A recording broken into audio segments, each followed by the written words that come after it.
The murder of Bihar businessman Gopal Khemka by unidentified bike-borne assailants in Patna has now triggered a political storm. The opposition parties are now raising serious concerns on the law and order situation in the poll-bound state.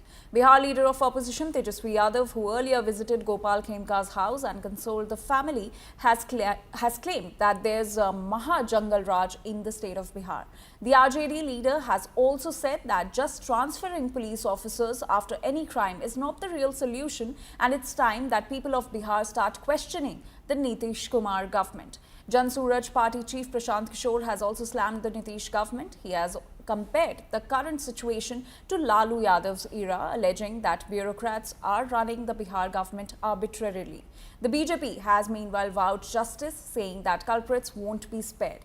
BJP MP from Bihar's Patna Sahib, Ravi Shankar Prasad, has said that an SIT has been formed and lapses by the cops, if any, will also be probed. The crime in the heart of Bihar's capital comes just months ahead of the elections in the state and is most likely to put the incumbent Nitish Kumar-led Bihar government in the dock for its failure on the law and order front. पूरे खेमका जी के परिजनों के प्रति हमारी संवेदना है। हम स्वयं इंडिविजुअल रूप से एक बिहारी नागरिक होने के नाते हम यहाँ आए हैं। हम तो सबका आवाज़ उठा रहे हैं। जहाँ भी घटनाएं हो रही हैं वहाँ भी हम लगातार गए हैं, लेकिन दिस इज टू मच।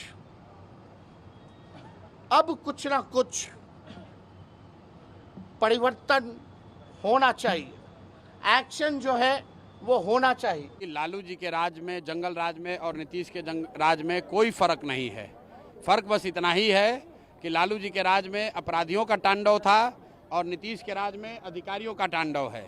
जनता की हालत जितनी बदहाली उस समय थी उतनी ही बदहाली आज भी है। जिस तरह का भ्रष्टाचार, जिस तरह का लॉ एंड ऑर्डर का सिचुएशन पहले था, आप देख रहे हैं कि पटना में इतने बड़े व्यापारी को सरेआम लोग आकर गोली मारकर चले जाते हैं और कोई उस पर कोई कार्रवाई नहीं। कल ही सिवान में 3 लोगों को गोली मार दी गई, उनको तलवार से मारने के बाद काट दिया और बाकी जो लोग बच गए उन पर गाड़ी चढ़ा दिया। ये तो रोज की बात है। मैंने एसएसपी से स्वयं बात की, मैंने कलेक्टर से बात किया है, मैंने डिप्टी सीएम से भी बात की है कि SIT का घोषणा हो गई है। इस घटना से मैं दुखित हूँ। मेरा क्षेत्र है, हमारे क्षेत्र का एक प्रमुख नागरिक था, अच्छे व्यवसायी थे, तो मैंने प्रशासन को, पुलिस को सख्ती से कहा है SIT बनी है तो कार्रवाई होनी चाहिए, जल्द होनी चाहिए, अभियुक्त पकड़े जाएं और उनको बिल्कुल कोई छोड़ा नहीं जाए, ये हमारी अपेक्षा होगी। और अगर किसी पुलिस प्रशासन के लेवल पर अगर कोई लापरवाही हुई है उसकी भी जांच की जाए, कार्रवाई की जाए।